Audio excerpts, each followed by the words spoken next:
down in 3. What's going on, everyone? Welcome to a Monday edition of Back Your Play with Q. As always, I'm your host, Rich Quinones. We are brought to you by Scoots Liquors and our very good friends over at Play It Again Sports, 1450 Clementsbridge Road in Deptford, New Jersey. Sports equipment, used, and more. Our guy, as always, kind enough to join us throughout the week. College football, NFL season, you name it. We cover all the bases from on 3 sports. Our good friend Nick Kosko, who it just came down. Big news coming down in college football. We'll get into Deion. We'll get into Alabama with the quarterback shuffling. But Mel Tucker, my friend, out at Michigan State. Doesn't help that you get waxed by Washington 41-7. But, I mean, instant reaction on this. Yeah, I'm going to say right now, the loss to Washington is not why Mel Tucker was fired, obviously. He wasn't even coaching. Of course, he was suspended amid the sexual harassment investigation and the situation right there with Brenda Tracy, the sexual assault and rape survivor, who's done numerous speaking engagements all over the country with many college football programs. But obviously, she was involved in this, or at least allegedly involved over a phone call, which is where it's all stems from, with Tucker allegedly harassing her. But he was put on suspension for that, just fired, we are recording this at 4:05 p.m. East Coast time. He was announced the plan right now, Rich, is that they intend to fire him. So he officially is not done yet, but that's the plan. The statement's out, the notice of the contract terminations out there, and that happened within the last 20 minutes. So yeah, he's done, and it's a very unfortunate end for him. And I'm not saying that because it's a woe is me situation. It is what it is. If this is allegedly what he did,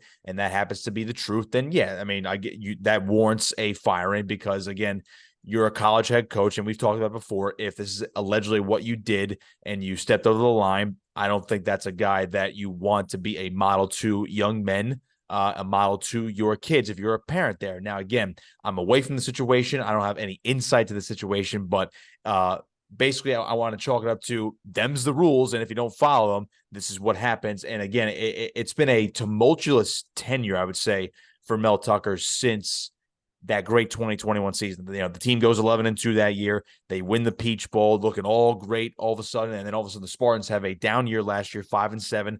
Bunch of criticism on him after he signed a 10-year deal, that historic contract extension before. $95 million. At this point, I don't know what you could have expected from Mel Tucker other than you had to keep winning, and I don't even think winning could have kept him from getting fired in this situation as well.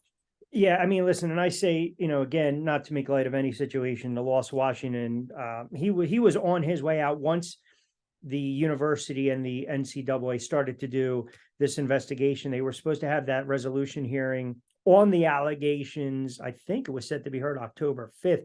You mentioned the contract. Yeah, we're talking what, 2-3 weeks from now. So yeah. I don't think they were ever going to drag it out. That's my take on it. That's my point. And added to the fact, 10 years, $95 million. That is a substantial amount of money. Again, a clause in Tucker's contract extension said it could, quote, be voided if any of his actions were to cause embarrassment. That's the key word, embarrassment to the university. Now, here's the elephant in the room, right? He's owed more than $80 million. I'm wondering now if Michigan State basically tries to clear itself of that. But before you even get there, I'm pretty sure, based on the contract language, what's been reported by other outlets leading up to this, that he is not going to get any of that now because of the clauses in his contract for what he was fired for. Well, until he gets a lawyer. Of course, until he gets a lawyer. I think as of right now, Michigan State says we're not going to pay you. And then, of course, here comes the lawsuits. And Tucker's already come out with I think 2 statements now at this point saying that this is an attack on his character. This is going to be a legal battle for a while. So, once again, Michigan State is in a world of trouble in terms of their public perception. Yeah. And listen, when we do the show, when I host BYP on the radio, whatever the show is, we get into the details, and the fact that he basically admitted by his, he didn't deny that on this phone call he was masturbating. I mean, that's like, again, let's call it what it is. Call for what it is. Yeah. I mean, what are we doing here? I mean, whether you're saying the actions were consensual or not, Tracy said they weren't. You've got to have logic and common sense. I mean, 10 years, 95 million. You're the head coach of a prominent university. What are we doing here? Like, I feel like he was just trying to make a bunch of excuses. Now, again, I'm not going to say it was consensual or not, but that's all hearsay. He says it was. She says it wasn't. I'm not here to judge on who's right in that regard because I don't know the exact. No, really, nobody knows the exact situation aside from those two parties, i.e., Tucker and Tracy. Now, again, if you're going to do something like this already, first of all, why are you doing this? Because you know what's going to happen. Regardless if it was consensual or not, you got to think that, especially if something doesn't go right, it's going to come out and it's going to paint somebody in a bad light. And all of a sudden, this is all that's going to be talked about. And this is now your this is your legacy now at Michigan State as to how it ended. Yeah. And again, you chalked it up right there. He wasn't thinking in his position of power, his position as a head coach at a prominent job. He was revered, Rich. This guy was revered just 2 years ago. And now it's completely the opposite. Fall from grace. Absolutely. Why was he still out to coach? I mean, yeah. I don't know. Again, this whole situation, it almost leaves me speechless at this point because of this is how it ends. It is kind of mind boggling. Yeah. And the other, I hate to keep going back. There's going to be people watching this and saying that, look at the money he signed. They fired him for cause. All of a sudden, they weren't winning as much. Maybe they weren't recruiting as much. Maybe now you're going to get some players jump in the portal, and this is their way of getting out from under this. I think so. I mean, it was like you pull the trigger now, for lack of a better term. You know what I mean? You do it now. You don't wait till October and say, well, maybe we'll fire him. We're thinking about it. He's on suspension right now without pay. We're going to put the interim guy in there. We're bringing Mark D'Antonio back. I think it was named Harlan Bennett. Then you bring Mark D'Antonio back to serve in some sort of role as well after he already stepped away from the program. I mean, Michigan State's just been an absolute mess since then. I get why they did it now. And I think at this point, based on public perception and what this university has faced in terms of these types of situations, albeit of a different kind with Larry Nassar, you don't need any more negativity surrounding this entire program, this entire university. Because again, you think you can't go any lower, but you can, it seems like. Yep. 100%. And that's the problem now because, these coaches, right? You put the trust in them to look after these young men and in some cases, young women too. Right. But ultimately you do something like that. That's pretty much going to be attached to every friggin' job application. His who knows if he, I mean, he's the type of guy that I think would coach again down the line, but it's going to take a couple of years. Right. But yeah, at this point, you're not touching with a 10-foot pole. No, that's not the first moment. Thing. No. And that's like you said, that's probably the first thing that's going to pop up on the job application is, oh yeah, you did this in 2023 or, whatever it was, late 2021, it was 2022, but your 2023 season ended after 2 games, 2 wins, by the way. And your public perception, your image is now erased from what it was just a couple of years ago when you were considered a landmark hire for the university. Yeah, I think more information and details are going to come out, and he'll sue. That's what it seems like. Whether we want to call it, if he feels that he was fired unjust, or if there's potential retaliation involved, you'll see a lot of NDAs that are going to be signed. It's not going to go away, but as you mentioned, I think it was one of these situations where before we really start to allow this to snowball and get ahead, I'm sorry, we got to pull the trigger. And that's pretty much, absolutely. All she wrote. All right. So we go from, I guess you can say, the bad and the ugly. Let's go to the good. And hey, listen, man, and I'll be the first to tell you, shame on me. I was absolutely exhausted from a long night of broadcasting into Saturday, and I fell asleep with about, 11:20 left in the game with our guys. I went to bed at halftime, and those are my Buffaloes. And I went to bed at halftime. Yeah, that's what I was going to say. Our guy now, the Buffs, right? Buffalo losing to Colorado State in a game that they ultimately came back and they won in double overtime. We'll get to the game in a moment, but I think to me, the 2 storylines that stood out, the fact that Colorado State is an extremely undisciplined team when you look at some of the penalties and the flags and the penalty yards. But I want to go back to 2 plays. I want to go back to Travis Hunter, who I believe it was premeditated, pre-planned. I'm targeting this kid, Henry Blackburn, boom, knocks him out. The kid's going to be out for 3 to 4 weeks. And then I don't hear a lot of people talking about, the kid Kamara, who had an excellent game, headhunting for Sanders in overtime as well, helmet to helmet blow. So the play, Blackburn knocking out Hunter, which essentially knocks him out 3 to 4 weeks, it was announced today. So he's going to miss some key games. Do you believe he should have been ejected on the spot? And do you think that was a premeditated, targeted?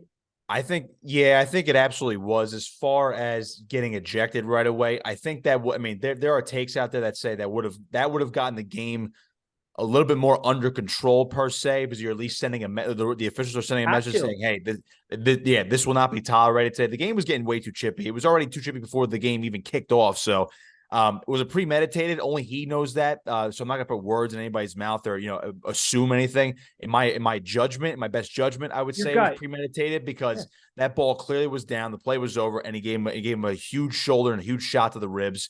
It was reported as maybe even a lacerated kidney at this point. He's out for 3 to 4 weeks. So, but as far as if he should have gotten ejected, I guess so, based on the letter of the law in terms of the targeting rule. And it's amazing how we see targeting ejections for what seems like way less than something like that. So it was a dirty hit. And I mean, do I feel bad for the kid a little bit now? Yeah, I probably do, only because it was reported that he was receiving death threats after the game from Colorado fans and other people for what he did to one player. He doesn't deserve anything like that, but it wasn't premeditated. It certainly seemed like it should have been done. Of course not. I mean, I think a lot of players in that game on both sides were playing very undisciplined. The game got way too out of hand. Now, was it pure entertainment and a television show? Of course it was. But if you're the officials, I think at that point you have to make the ejection. You have to make the call. I know he was penalized, but I mean, if you're going to throw people out for far less for some of these targeting calls, you have to make that ejection right there. You have to get the game under control right there. Yeah, what's interesting, I just pulled it up, 17 flags, 182 yards. And, that kid's a senior, so you can forget about the retaliation on him going forward next year. But you're right, there's no the death threats and stuff like that.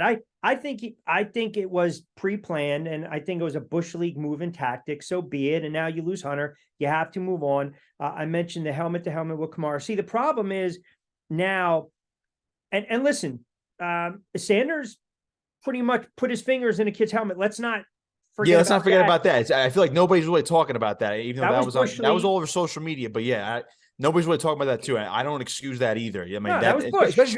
Especially from your quarterback. You can't have that. You got to be the leader, and you could have hurt the kid, to be honest. Absolutely, right? Yeah. While he had his helmet, no man, you could have poked his eye out. So no, those fingers slip in. Yeah. No, listen, no doubt that was totally Bush League. But again, when they needed to friggin' play, right? You're talking about 80-something yards, 2 minutes to go. You're down in that game. You hit Horn for the 45-yarder with 36 ticks to go. You convert. I think it sucked the life out of Colorado State. And by the way, Colorado State, to their credit, they were not, you and I went back and forth. I said, maybe Colorado's going to be a little amped up in this game.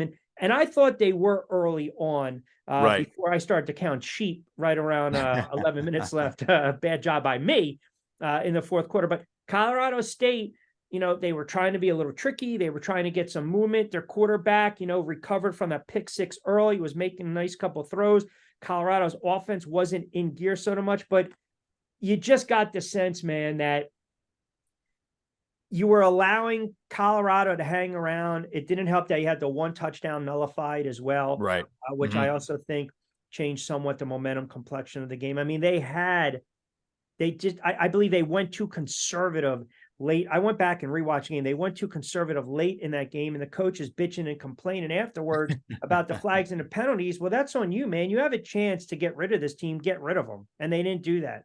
Yeah, no, I don't think anybody really took advantage of that football game until obviously the second half. And then Colorado just ended up being the more disciplined and smarter team in the end. It wasn't the best game from either side, despite what the high score might indicate, of course. But again, that's just because of overtime as well. But in the end, Colorado was the better team. They came into the game the better team, and the better team won. And they were just a little bit more disciplined in the end. But I mean, you could just chalk up a lot of bonehead decisions on both sides, undisciplined play. So If you look ahead, as I think the most of the reaction now from Colorado is, okay, they won this game. It was chippy. I think the Deion J. Norvell beef is in the past. The Travis Hunter thing. We know what it is now. He's out for 3 weeks. It really does stink. And so that's the biggest story. And it's like, all right, now can Colorado play with the big boys, which is Oregon and USC coming up, and they're on the road in Eugene this coming week. They are home against USC, which was just announced, by the way, for a 12 noon kickoff Eastern time. That's going to be 10 a.m. Mountain time in Boulder. Early kickoff, rise and shine, get your coffee and bagel ready. I mean, I don't know if they have good bagels in Boulder, Colorado, but, get your breakfast ready for that game as well. So can this team measure up against the top two dogs, so to speak, in the Pac-12, if you're going to exclude Washington as well? And they're going to have to do it without Travis Hunter on both sides of the football. Yeah, I wouldn't worry too much about the bagels, man. I'm sure they have a litany of a lot of munchies in the. Yeah, I'm sure that. I mean, you have to have munchies out there. Absolutely. Yeah, a lot of smoking and joking going on. Shador Sanders right now currently at plus 2,500 odds on FanDuel for Heisman, which is like ridiculous right That's now. nice. I mean, listen, the kid's going to play on Sunday. You get more impressed and more impressed. And we've talked about the Deion effect, right? And then boom, 60 minutes, perfect timing, do the spotlight on him. Right now, Smart, Harbaugh, Saban. Who's the best college football right now as we speak? Best head coach in college football. Best head coach. I mean, it is interesting. It is interesting that Deion was asked that question during a 60 Minutes interview, and he did say, I mean, himself, he was like, "Where's the mirror?" But he admires Nick Saban more than anybody. Best coach right now. I mean, I guess you have to go with Kirby Smart. Georgia hasn't looked like a world beater this year. I know they are 3-0, and they did get an SEC win over South Carolina. I think if you're going to go by recency bias, it has to be Kirby Smart. Because again, you're two-time defending national champions, you're the number one team in the country. You're on pace for a three-peat. I can't say Jim Harbaugh. Well, first of all, he hasn't coached yet this year because of the suspension. He hasn't gotten past the semifinal round. Yep. This really is tough to judge, and I still want to say Nick Saban just because of the resume, despite what this team has looked like this year, but it's almost like you can't make an argument for him because of the way they've mishandled this quarterback situation, which we'll get into in a second. I guess like by immediate impact, you might have to say Deion. Bingo. That's exactly the point I wanted you to bring up. So, pardon me, if you look at the Deion effect, their merchandise has increased 525% since 2001. School store, it's up 59% more engagement on Instagram. Did you see the I don't know the exact figure, but like the shades that he's selling already $1 million.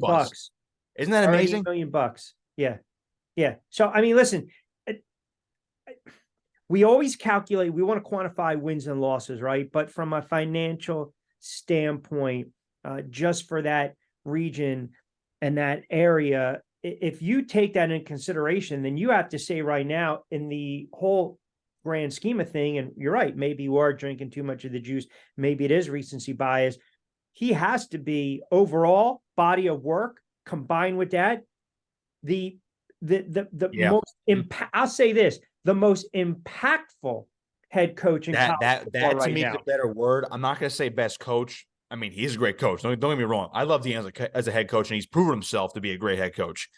The problem is he's only coached 3 games at Colorado. Correct. And he hasn't coached against the big boys. Most impactful, I think, is the right word because of what he's done on the recruiting trail, what he did to transform the entire roster via the transfer portal, and what he's done on and off the football field for this program, for that city of Boulder, for the entire university in the span of what? I think 9 months now at this point since he's been hired, since Rick George brought him in. And he said, remember, don't forget when Rick George first brought him in, based on what Sanders, I guess, I mean, I don't want to say demanded, but almost required in his contract to be paid by Colorado. They didn't even have all the money right away. He said, don't worry, we'll get it. He trusted him, and now it's obviously paying off. And again, Deion doesn't need the money, but he needs it, I guess, just for the I think it was for the overall salary pool for his loaded staff, if you will, including Sean Lewis, his offensive coordinator, the former Kent State head coach, just to name one right there. So yeah, I think you're exactly right. The most impactful head coach right now has to be him. I think it was probably going into the year because of what he did at Jackson State, because nobody. I mean, again, it's not to degrade HBCU football. I would never do that. but no one was talking about HBCU football on that type of scale until Deion was the head coach at Jackson State for the past couple of years. No one was paying that much attention to FCS football outside of the fans of those schools and alums of those schools until Deion Sanders was the head coach of Jackson State. Yeah, I mean, listen, we know about the history of the HBCU, and we know about, some of the all-time great programs and the head coaches. We know that. You can't dispute that. But again, it's all about credibility and being that face. And then look what he did with Jackson State, and now look what he's doing with Colorado. So let's get into Alabama. They escaped South Florida 17-3, but then, oh my goodness, I mean, very rowdy Tampa down there, Rich. Yeah, well, I was about to say Tennessee. What the hell are you doing to me? And then I know we had the other. We talked a little about the other game, Kansas State. So a little with the BYP picks, but all right. So do we have a quarterback right now as we speak for Alabama going forward? Yes, so they are going to go back to Jalen Milroe, who was the start of the first 2 weeks. Now, why they went away from him, I don't really know. You look at Tyler Buchner, he wasn't going to start at Notre Dame this year anyway. Again, they got Sam Hartman in the transfer portal, rightfully so. They wanted to upgrade the offense. And then you have Ty Simpson, a former 5-star prospect who threw, I think, 5 passes last year, if that. So he was, he had, I believe they did redshirt him as well. So he's a redshirt freshman. Now, again, 5-star prospect could be the guy down the line, but they split time against USF, and neither of them played well. I figured at least one of them would have played well. And again, nothing against USF, but you're Alabama. And I know you don't have the playmakers of the past. You don't have Bryce Young. They should have steamrolled that team. Now, again, gave up only 3 points. Defense did its job, but the offense put us up 17. And neither of these quarterbacks can throw the football. I mean, it looked like me throwing the football out there. And that's pretty insulting, I would say. So you're going to go back to Jalen Milroe, who didn't have a great game against Texas, did okay, didn't play as what he probably should have in order to get that win. And again, Alabama's defense got gashed by Quinn Ewers and the Longhorns, of course, but Jalen Milroe was always the best option for this offense, even after Tyler Buchner came in. And I'm always saying that, I mean, it's a little bit of hindsight, Rich, but if you're Tyler Buchner, you're following your offensive coordinator from Notre Dame, i.e. Tommy Rees, you're going to follow him post-spring ball, come in during the summer, and you can't win the starting job when you know the offense. And I get Nick Saban puts his fingerprints on it. He's a defensive guy, but it's still it's Nick Saban's it's Nick Saban's system. This is how he run at Alabama, but it's Tommy Rees's offense. You're telling me Tyler Buchner couldn't just come in and win the job? I don't know why he couldn't win. And that to me told me that Jalen Milroe was the guy that was going to give you the best chance to win and maybe give you the best chance to do something special, only because he's the only dual threat quarterback out of those top 3. Now you're gonna put 2 guys who are basically Eli Manning-esque statues in the pocket back there, and you're not gonna give yourself a chance to be dynamic. Even Bryce Young was a little dynamic by comparison. Jalen Milroe to me was always the best chance. I really don't know why they benched him after the Texas game. It didn't make any sense to me, but here we are. And I mean, again, they got the win, which is, we're kind of glossing over that. It wasn't a great win by any means. They got the win. They're 2-1, but you had to go back to Milroe here. You also have to factor in, look, we're not there and we're not privy to it, but you got to see how these guys practice, how they interact, if they're engaged or not. We've talked about that, especially in college, man. And, Saban is that no nonsense kind of guy, but I don't hear anyone talking about their run defense. Got gashed for $177 the other day. And the kid Brown, who couldn't throw the football, I think he broke 80 yards, was killing them with their legs. So as the season progresses, man, you can show you can run on Alabama a little bit. And if you got an athletic quarterback, he can make plays. So that's why that Ole Miss game this weekend, which I'm sure we'll talk about later in the week, that's going to be, I mean, I know it's in Tuscaloosa, but Texas already proved you can win down there. And I'll tell you what, if I believe he's healthy now, I'd have to double check, but Quinshon Judkins, the running back for Ole Miss, boy, I mean, if he plays and is able to get going, that could be bad. That could be really bad for Alabama. Yeah, really bad for me was Kansas State over the weekend. Couple shekels on a little Kansas State there in the Wildcats. Listen, we were able to back our play on Sunday and do relatively well. But I mean, if you go back to the games that we were talking about, I mean, I told you I thought Colorado was going to run it up. They didn't cover. They got the win. If you grab the money line, I will say, and then not to go too off topic, State, I will say we were so wrong on Colorado, just absolutely 100%. Blowing them out. I think even me. more me, because I was literally run it like and remember the Titans, leave no doubt, run it up. Yeah, there was plenty of doubt late, but they end up pulling it out. But no, I think if you bet Colorado State, you might have won a lot of money. Yeah, but how about losing on a 61-yard in college? In college, where you're not that's a guy, his name escapes me. No offense to him, but he's not going to be an NFL kicker based on, I believe his make percentage was in the 80s. That's not NFL caliber numbers. Mevis. Yes, Mevis. His numbers are not NFL caliber from what I'm told, or from what I hear from my colleagues. He showed a leg that day. He did. It looked like that kick was gonna be good from what, 65. Yeah, I mean, he absolutely just nailed it. But I mean, I hate to hear about your lost shekels right there on Kansas State. It's all right. I wouldn't have picked Missouri anyway in that game. It's good for the Tigers. Good for Eli. Tennessee, Florida. What the hell? Florida, we're sitting here burying this friggin' team because they have no friggin' offense. Then they turn around and on the advice of I want to say I'm pretty. I'm pretty sure I told you that my good buddy Tim Tebow said, "Watch out for the Florida Gators against Tennessee." He did. He said just a couple little tweaks for Florida, and Tennessee. There's something a little off by them. Those are Tim Tebow's words, not mine. And sure enough, Billy Napier, biggest win of his young tenure right there in Florida. Hey, Rich, Florida's back, baby. Number 25 in the country, 18 balls through 3 games. It could be. I mean, it could be mirage. Who knows? This team could be 7-5, 8-4, and not 9-3, 10-2. But that was a heck of a win for Florida. Heck of a win. That was a great win, and now that, like I said, we'll wrap it up a little bit. But I just think over the next 24, 48 hours, right? The news cycle, we know how it is, kind of clean it up to where we started. It's. Mm-hmm. I don't know how you can sit there and say begun the process of firing Mel Tucker. I mean, when you're fired, you're fired. I mean, is this just smoke? Yeah, I don't get the wording of they plan to, and I'm gonna try. Let me pull. I mean, the guy's key card doesn't work. Someone's in his parking space. You're friggin' fired. I mean, he's not. It's not like he's Jamal Adams fired. Remember when he got locked out of the Jets facility? He's not Jamal Adams fired. Right. Fired. I don't get the. Yeah, I'm trying to pull up the statement for you. It's probably that they have to word it that way to cover their track, and that's how the story was worded as well. So here it is. This is the statement from the VP and Director of Intercollegiate Athletics, Alan Haller. So I, with the support, quote, by the way, quote, I, with the support of administration and board, have provided Mel Tucker with written notice of intent to terminate his contract for cause. This notification process is required as part of his existing contract. The notice provides Tucker with 7 calendar days to respond and present reasons to me and the interim president as to why he should not be terminated for cause. This action does not conclude the ongoing Office for Civil Rights case. That rigorous process will continue. So there you go. It's in his contract that he's allowed a week to basically fight the issue. But I mean, even Brett McMurphy reported that this was going to happen last week when he said they're going to fire him, and then they kind of pulled back and said, well, he's suspended without pay, investigation, yada, yada, yada, board hearing on October 5th, and now they're going to fire him anyway. So basically, he has a week now, Rich, and to say, this is why you shouldn't fire me. It's all formality to me. He's done. He's done. And how many times, you're suspended without pay pending an investigation? I would say 99.9% of the time after that investigation, that person's gone.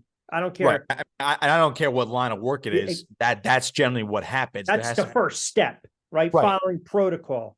Yeah. It's like on the rare occasion of that 0.01%, you don't want to fire them right away. Right. When something could pop up where, oh crap, we made a mistake.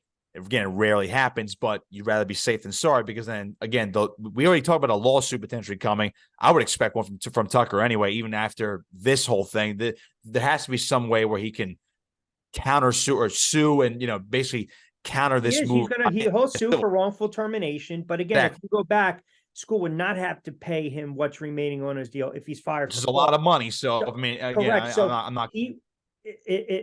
The lawyer he'll hire will argue that he was fired because of, hey, something besides what transpired, obviously, if a bad loss, whatever they come up with. But then it becomes the he said, she said, start handing me over your phone. Let me look at the email. Let me look at the text message. It's going to get all drawn out. And I listen, when it's when something like this leaks, when there's smoke, or where there's smoke, there's typically fired, and it doesn't help if you have a Title IX complaint filed against you, right? And that's kind of the crux right? Everything, right? I mean, and it was interesting when the story first broke too. When you look at, I believe Brenda Tracy came out a couple days after and said she didn't mean for the story to break like that because she wanted her name to not be used, sure. Which was, that to me was weird, only from the perspective of, you're a high profile figure. Yeah. You're the one filing the complaint, which is fine. I'm not saying she's lying at all. I'm saying you didn't think this was going to leak. Someone was going to leak that. This is college athletics. Your name was going to get out there somehow, some way. And another just interesting thing in the report, I mean, again, technology, I'm sure they can get around this. Both of their text messages between the two of them have been deleted off both their phones. That was actually in a report. You can still scrub So that. I'm waiting for, especially if they're both iPhones, I'm waiting for someone at Apple to recover all of these messages. I feel like you said, there has to be more to this other than that one incident that led to what we have now with Mel Tucker. This is just pure speculation. There has to be more to it. Again, like you said, where there's smoke, there's fire. I feel like we're going to get a lot more over the next couple of weeks. Yeah, agree 100%. He is, of course, Nick Kosko College Sports for On3 Sports, voice of RU Wrestling Cal Live Sports. And, of course, give him a follow at Nick Kosko 59 on Twitter and social media. And don't forget to give On3 Sports a follow as well. All right, my friend. Excellent stuff. We'll do it again later on the week. We'll start to branch out and look at these top 25 marquee matchups, and we will dive into. And what's that? The loaded slate this weekend. Yes. Hey, listen, Where's the football? Oh, the papers. Oh, the Duke is here. The Duke is here. Don't worry about the Duke. I was going to say, the Duke better be there. Absolutely. The Duke's got a rebound. I mean, the Duke's, hitting a wallet. That we don't like that. Put any shekels on Rutgers, I can tell you that. 30. Did you see that? 31 point dogs at Ann Arbor. Jim Harbaugh's return. Oh, it's setting up for a complete disaster. Yeah, that might be a rake the leaves kind of afternoon, or it was like in the evening. Not for me. I can't rake the leaves until after I'm done my shift. That's fair enough, my friend. All right, we'll talk later in the week. Always appreciate you jumping on BYP, pal. Appreciate it, Rich.